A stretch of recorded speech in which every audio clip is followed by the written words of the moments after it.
Hello and welcome to Royal Vibes.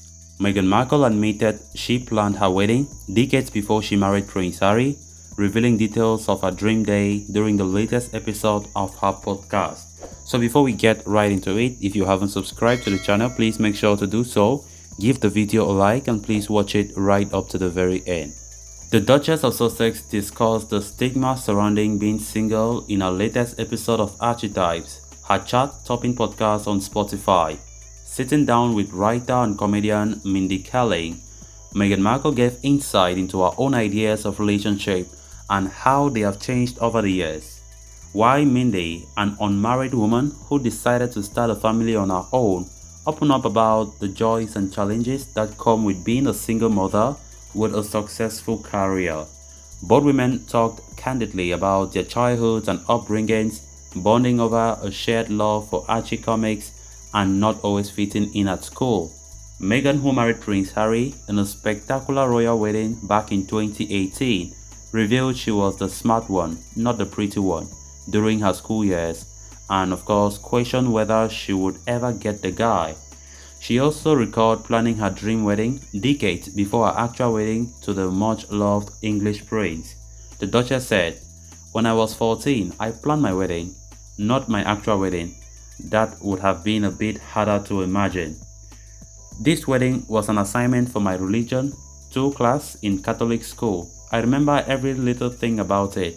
I wanted it to be at the Bel Air Hotel and there was a Swan Lake, and I wanted the cake to be from Hansen Bakery.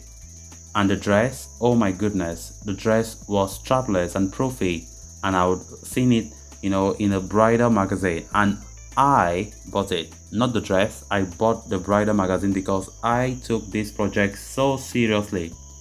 Meghan attended Immaculate Heart High School, a Catholic private girls' school in Los Angeles, California. She recalled feeling alone during her school years and throwing herself into extracurricular activities to keep busy. Describing herself as a loner, Meghan often spent lunchtime in meetings and would join her father, Thomas Markle, at work after the school day finished. She explained it was so I didn't have to worry about who I would sit with or what would do because I was always so busy. Mindy admitted to feeling emotional after hearing Meghan's revelations, relating her own experience as a teenager to the royals. She said, "That makes me very emotional and I am happy that people know that because I think people see you and they are like, oh my gosh, like the wedding, the cocktail fittings for that and this and that, and I certainly didn't know that about you and it's nice to know." Express.co.uk has compiled a list of 7 of the most revealing quotes from Meghan's 6,500-word bombshell interview with the Cut. The first one is, she is allowed to talk. Going by her words, "I have never had to sign anything that restricts me from talking. I can talk about my whole experience and make a choice not to." She also said, "I'm like so excited to talk." And the second one was, she was told by a South African member of the Lion King live action cast in 2019. She said, "When you married into this family, we rejoiced in the street the same way we did when Mandela was free from prison." The third, Meghan is keen on, getting back on social media. "Do you want me, or do you want to know a secret? I'm getting back on Instagram." Meghan is still viewed as a princess, she says. "I was conscious of the fact that there are little girls that I meet and they are just like, oh my god, it's a real life princess." Then on a relationship with Prince Harry, she said, "We are like salt and pepper, we always move together." On a relationship with the royal family, she said, "I think forgiveness is really important. It takes a lot more energy to not forgive, but it takes a lot of effort to forgive. I've really made an active effort, especially knowing that I can say anything." On Harry's relationship with Prince Charles, she said, "Harry said to me, I lost my dad in this process. It doesn't have to be the same for them as it was for me, but that's his decision." Meghan married Harry at St. George's Chapel in Windsor in May 2018.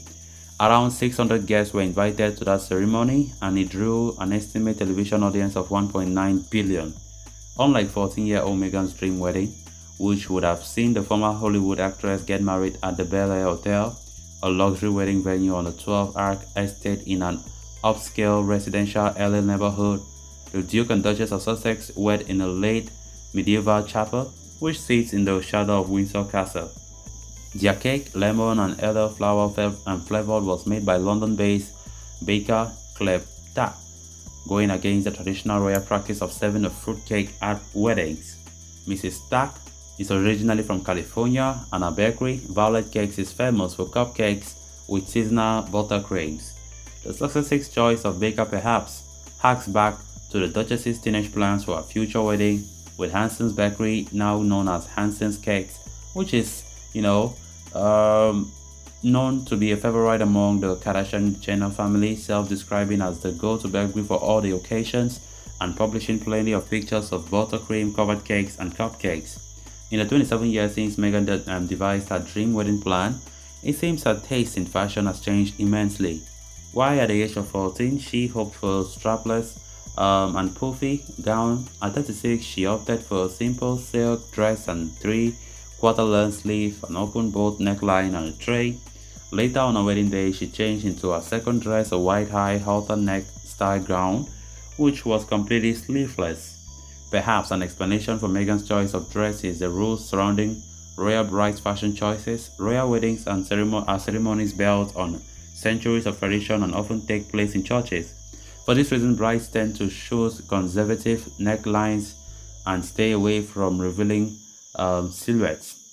Similarly, strapless and sleeveless dresses are rare, with most royal women opting to dress with sleeves for modesty. Notably, Meghan changed into a sleeveless dress after the ceremony at St. George's Chapel. So guys, with that we have come to an end of this episode. Thanks a lot for watching. Until next time, bye bye.